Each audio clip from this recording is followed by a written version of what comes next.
Assalamu alaikum dear students, welcome to online classes and welcome to physics class. Today we will discuss about graphical analysis of motion. Graphical analysis of motion इस topic में हम moving objects की motion को graph के through explain करेंगे.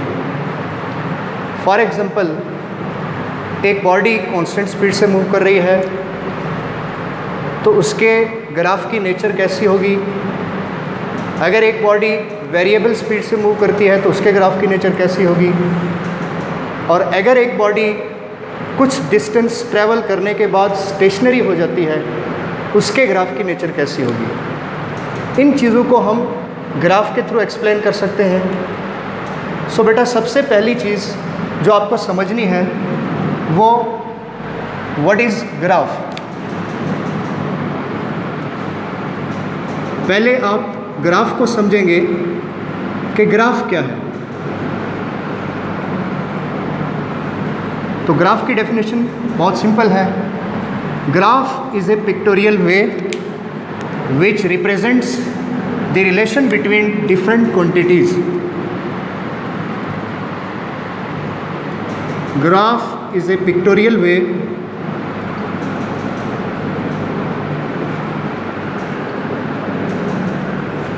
which represents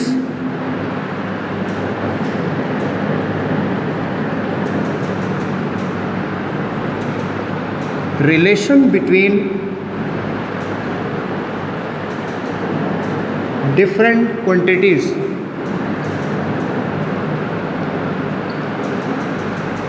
definitely जब आप एक ग्राफ प्लॉट करते हैं तो आप एक क्वांटिटी को अलोंग एक्स एक्सिस लेते हैं और एक क्वांटिटी को अलोंग वाई एक्सिस लेते हैं. वेरी सिंपल जो हम ग्राफ प्लॉट करते हैं, distance time graph, velocity time graph and temperature time graph. For example,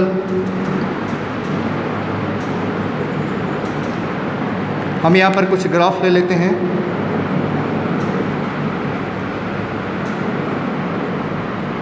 graph between temperature and time. Similarly, we make a graph between distance and time. Similarly, we take a graph between velocity and time. तो ये distance, time, velocity, time, temperature, time, ये different quantities, इनको represent करने के लिए हमारे पास एक pictorial वे है. उसको हम क्या कहते हैं? ग्राफ कहते हैं. अब ग्राफ की नेचर कैसी कैसी होगी इसको हम बाद में स्टडी करेंगे. फॉर एग्जांपल, मैं एग्जांपल के तौर पर आपको एक चीज़ समझाता हूँ कि टेम्परेचर टाइम ग्राफ का हमारे पास कुछ इस तरह का होता है. अगर हम टाइम एक्सिस पर कुछ वैल्यूज़ मेंशन कर लेते हैं, 8 AM टाइम हम हॉर्स में ले लेते हैं. Similarly 10 AM, similarly 2 PM and so on. Along y axis हम टेम्परेचर की कुछ वैल्यूज़ ले लेते हैं, 10, 20, 30, then 40. और फिर आप देख रहे हैं कि ग्राफ की यहाँ टेम्परेचर की वैल्यू जो है वो ग्रेजुअली डिक्रीज़ हो रही है. 8 AM पर टेम्परेचर की वैल्यू कम, 10 पर टेम्परेचर की वैल्यू कुछ ज़्यादा है, फिर 2 PM पे टेम्परेचर की वैल्यू ज़्यादा है, फिर ग्रेजुअली टेम्परेचर कम हो रहा है. तो सिंपल ग्राफ क्या बताता है आपको? दो क्वांटिटीज़ के बीच में आपको रिलेशन को रिप्रेजेंट करता है. ऐसे ही हम डिस्टेंस टाइम ग्राफ को अभी डिटेल में स्टडी करेंगे. Then velocity time graph. तो डिफरेंट नेचर के ग्राफ को हम स्टडी करेंगे. हमारा जो एक्चुअल टॉपिक है that is graphical analysis of motion, के हम मूविंग ऑब्जेक्ट्स की मोशन को ग्राफ के थ्रू कैसे एक्सप्लेन करेंगे. तो सबसे पहले हम आज डिस्कस करते हैं वेलोसिटी टाइम ग्राफ को. वेलोसिटी टाइम ग्राफ को डिस्कस करने से पहले एक चीज़, जिन दो क्वांटिटीज़ के बीच में हम ग्राफ को प्लॉट करते हैं they are called variables. So temperature and time, they are called as variables.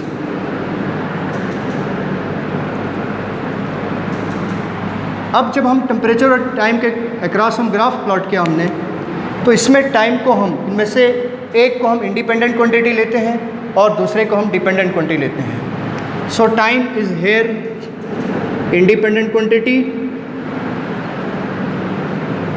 And temperature is dependent quantity.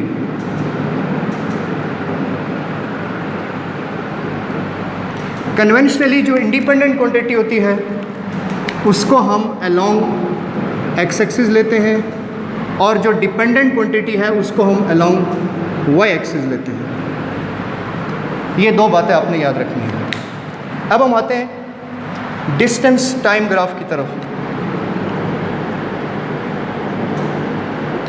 Distance time graph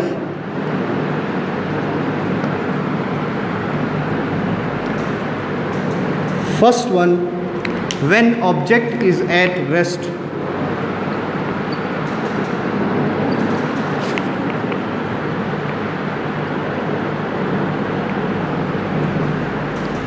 बेटा आपको क्वेश्चन पूछा जाता है what is the nature of distance time graph when object is at rest.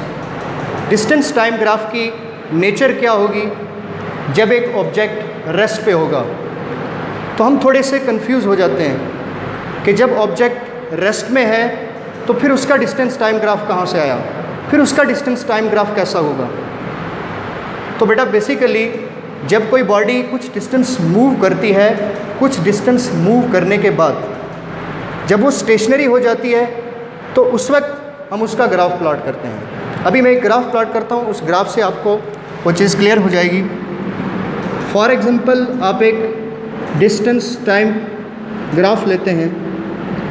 Time को हम along x axis ले लेते हैं in minutes and distance along Y axis. यहाँ वैल्यू में मार्क कर देता हूँ 10, 20, 2, 4, 6 एंड सो ऑन। तो ये आपका ग्राफ है। Distance time graph when object is at rest is a horizontal straight line which is parallel to time axis। इसका मतलब ये हुआ कि जो भी मूविंग बॉडी थी उस मूविंग बॉडी ने कितना डिस्टेंस ट्रेवल किया, 20 मीटर। 20 मीटर डिस्टेंस ट्रेवल करने के बाद ये बॉडी किस स्टेट में है, ये स्टेशनरी पोजीशन में है, रेस्ट में है। अगर ये बॉडी 30 मीटर का डिस्टेंस ट्रेवल कर लेती तो हम इस ग्राफ को यहाँ प्लॉट करते। अगर ये बॉडी 10 मीटर का डिस्टेंस ट्रैवल करने के बाद स्टेशनरी हो जाती तो इट मीन्स कि हम इस लाइन को यहाँ पर ड्रा करते, that is also parallel to time axis. So again अगर आपको क्वेश्चन पूछा जाता है कि what is the nature of distance time graph when object is at rest, distance time graph की नेचर क्या होगी जब ऑब्जेक्ट रेस्ट में है, तो आप इसका सिंपल आंसर करेंगे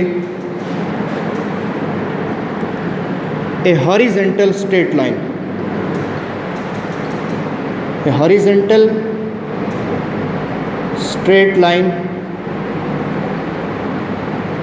parallel to time axis। Clear? Next,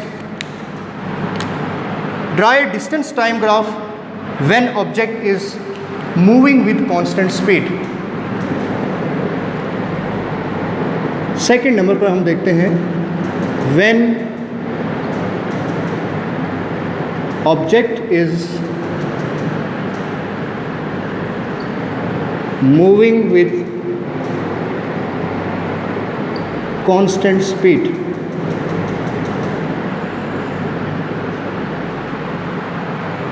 what is the distance time graph, what is the nature of distance time graph when object is moving with constant speed. तो बेटा constant speed का distance time graph understand करने के लिए, समझने के लिए सबसे पहले आपको कांस्टेंट स्पीड का पता होना चाहिए कि what is mean by constant speed. Constant speed से क्या मुराद है। कांस्टेंट स्पीड का मतलब कि if a body covers equal distance in equal interval of time then the velocity or the speed of the body is said to be constant, the speed of the body is said to be uniform। Its distance time graph is a straight line, not a horizontal straight line. Horizontal straight line नहीं होगी बल्कि एक straight line होगी। मैं एक graph plot कर लेता हूँ यहाँ पर, distance and time.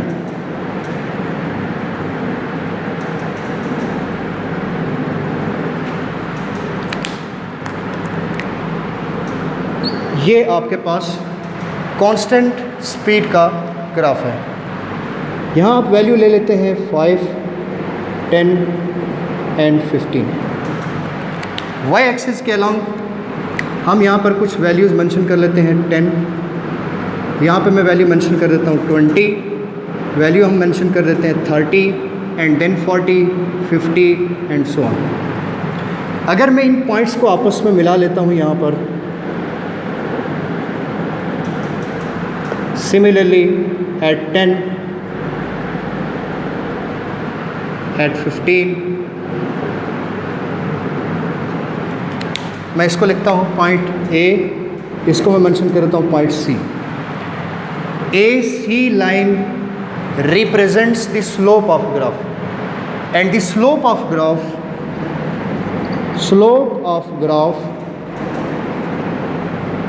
A C is equal to speed of object. ये जो आपके पास स्लोप ऑफ ग्राफ है ए सी, ये जो लाइन है, ये आपको इस ग्राफ से इस मूविंग ऑब्जेक्ट की आपको स्पीड कैलकुलेट करके देगा।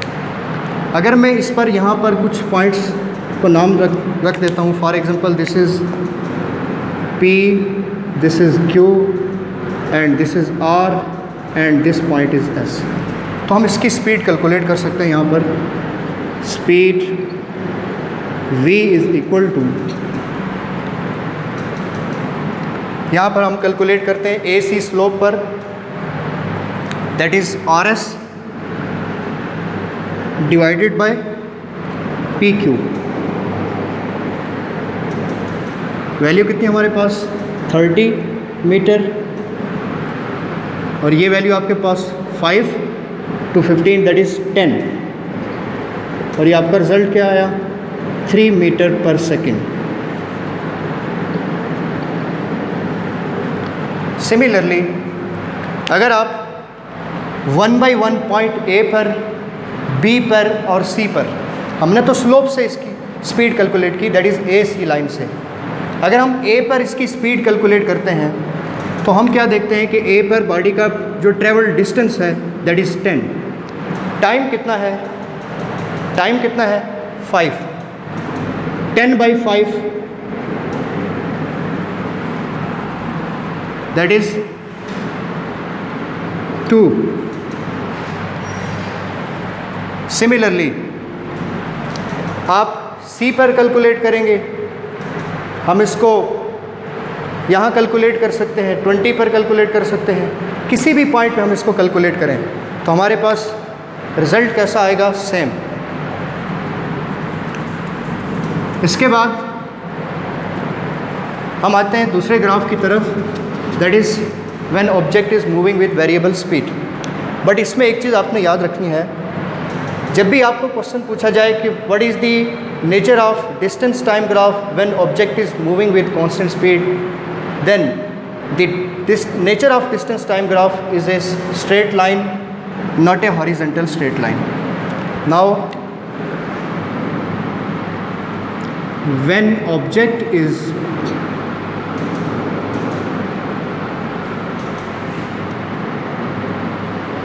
moving with variable speed, जब ऑब्जेक्ट वेरिएबल स्पीड से मूव करेगा तो उसके velocity time graph, distance time graph उसका कैसा होगा। When the object is moving with variable speed, then its velocity time graph, distance time graph is curved.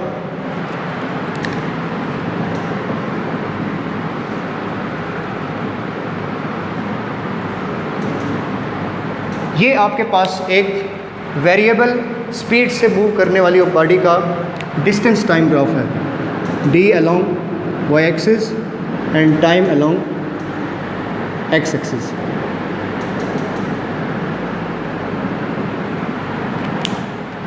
अब यहाँ पर हम किसी एक पॉइंट के ऊपर, इस ग्राफ पर किसी पॉइंट के ऊपर हम एक टेंजेंट ड्रा करेंगे और टेंजेंट ड्रा करने से हम इसकी स्पीड यहाँ से कैलकुलेट कर लेंगे।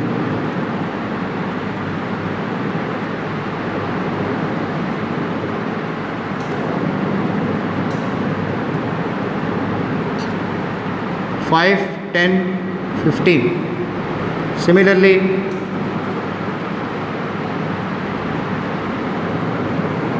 ये आपके पास वैल्यू है 10 20 एंड 30।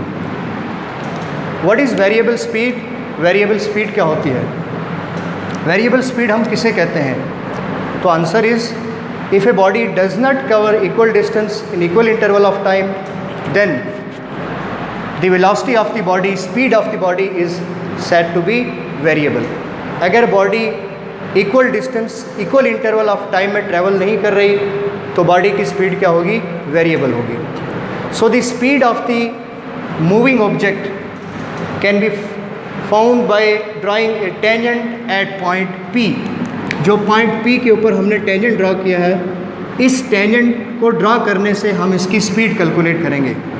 हमने P पॉइंट को यहाँ पर लिया, आप इस P पॉइंट को यहाँ पर भी ले सकते हैं, यहाँ पर भी ले सकते हैं, किसी भी पॉइंट के ऊपर आप टेंजेंट ड्रा करके उस पॉइंट पर उसकी स्पीड को आप कैलकुलेट कर सकते हैं। So slope of tangent at P, slope of tangent at P is equal to speed of the moving object, that is V equal to, इसको मैं लिख देता हूँ फॉर एग्जांपल ST, और इस पॉइंट को मैं यहाँ पर मेंशन कर देता हूँ AB। तो यहाँ पर हम वैल्यू क्या लिख सकते हैं? 30 divided by 10, answer is 3 meter per second. तो ऐसे हम किसी भी पॉइंट के ऊपर टेंजेंट ड्रा करके हम इसकी वैल्यू कैलकुलेट कर सकते हैं। तो 3 चीज़ें आपने याद रखनी है। डिस्टेंस टाइम ग्राफ, पहला graph when object is at rest. आपको क्वेश्चन पूछा जाता है कि what is the nature of distance time graph when object is at rest. Your answer is a horizontal straight line which is parallel to time axis. What is the nature of distance time graph when object is moving with constant speed? Then the nature of graph is a straight line. Nature of graph is A straight line.